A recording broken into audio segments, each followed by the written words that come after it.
Chapter 10। मेशिका उससे कुछ पूछती। उससे पहले ही काजू धीरे से बोल उठता है। स्वामिनी, क्या आज आपको अपने शरीर में कुछ विचित्र प्रतीत हो रहा है? मेशिका सिर हिला धीरे से कहती है। हाँ, आज सुबह से मुझे बहुत भारी भारी सा महसूस हो रहा था, जैसे थकान हो। जिस पर काजू उसे ध्यान से देखता है। उसकी आवाज अब पहले से अधिक गंभीर थी।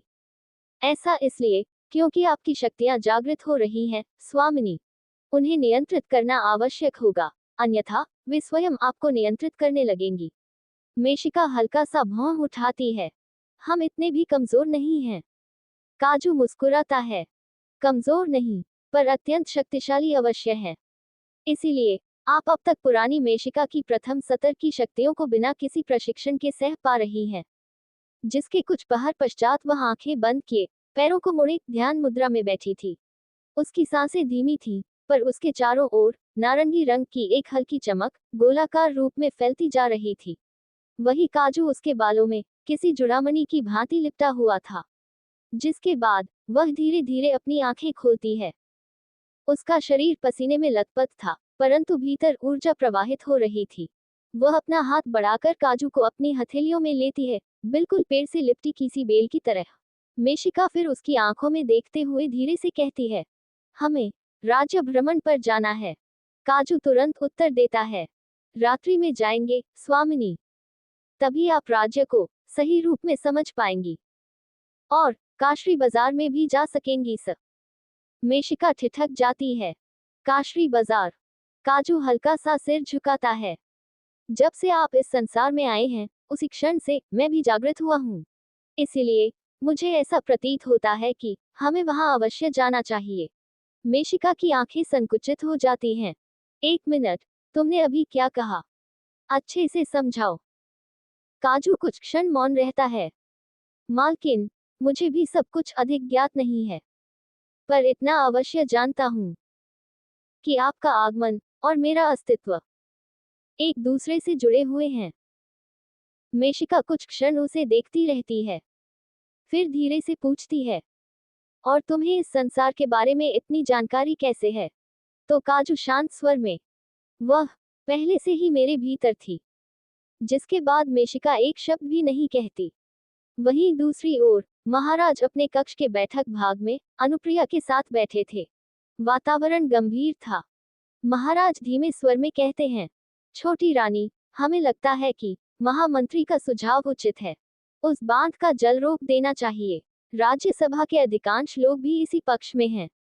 अनुप्रिया बिना विचलित हुए उत्तर देती है, महाराज, ये निर्णय लिया जा सकता है, पर इसके परिणाम केवल राजनीतिक नहीं होंगे। उस क्षेत्र के जीव जंतु, वनस्पति और संतुलन सब प्रभावित होंगे, और वहां से मिलने वाली दुर्लभ जड़ी बूटियां भी समाप्त हो जाएंगी। महाराज गहरी सोच में पड़ जाते हैं। परंतु वे लोग। अनुप्रिया उनकी बात बीच में ही शांत स्वर में कहती हैं, शायद हम कुछ भूल रहे हैं।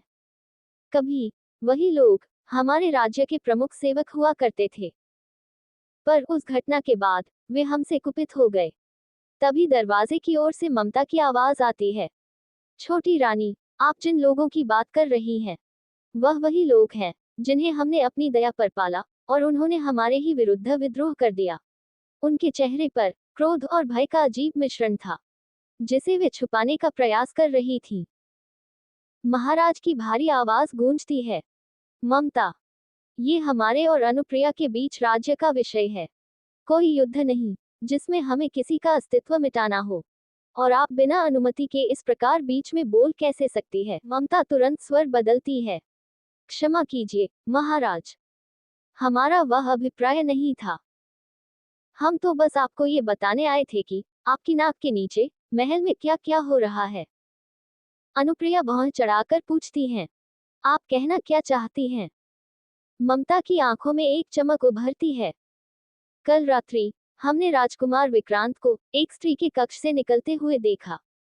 कौन?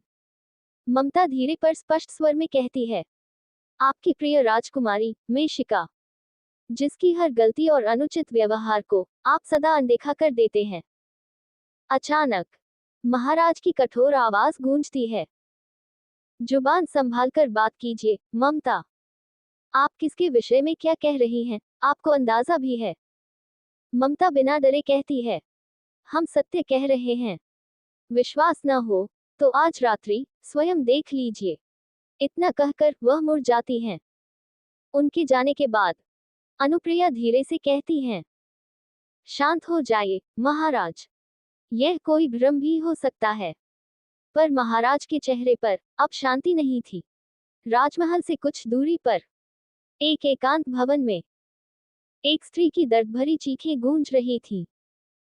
बस राजकुमार, अब हम और नहीं सह सकते।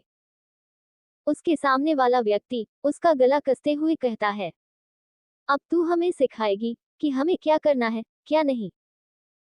न, नहीं, कुमार विक्रांत।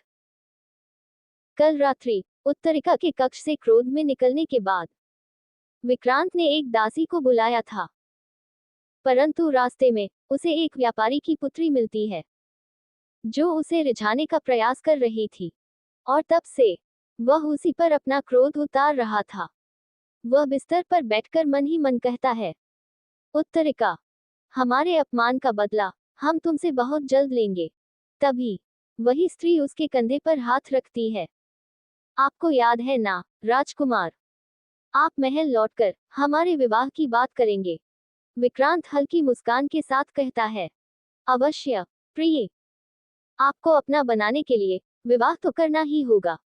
पर उसकी आंखें कुछ और ही कह रही थीं। आपको अपना बनाने के लिए विवाह तो करना ही होगा, पर उसकी आंखें कुछ और ही कह रही थीं। तभी एक सेवक आकर उसके कान में धीमे स्वर में कुछ कहता है। वहीं वह स्त्री एक पल में स्वयं को पूरी तरह संभाल लेती है। उसके चेहरे पर दर्द का कोई चिन्ह शेष नहीं रहता, परंतु सेवक को कुछ भी असामान्य प्रतीत नहीं होता, क्योंकि ये पहली बार नहीं था। संदेश सुनते ही विक्रांत बिना कुछ कहे वहां से निकल जाता है। कुछ ही देर बाद वह महल पहुंचता है और सीधे मनोहर के कक्ष की ओर बढ़ता है, जिसने उसे संदेश भिजवाया था। कक्ष में प्रवेश करते ही वह देखता है कि मनोहर और पिताश्री दोनों हंसते हुए किसी विषय पर वार्तालाप कर रहे थे।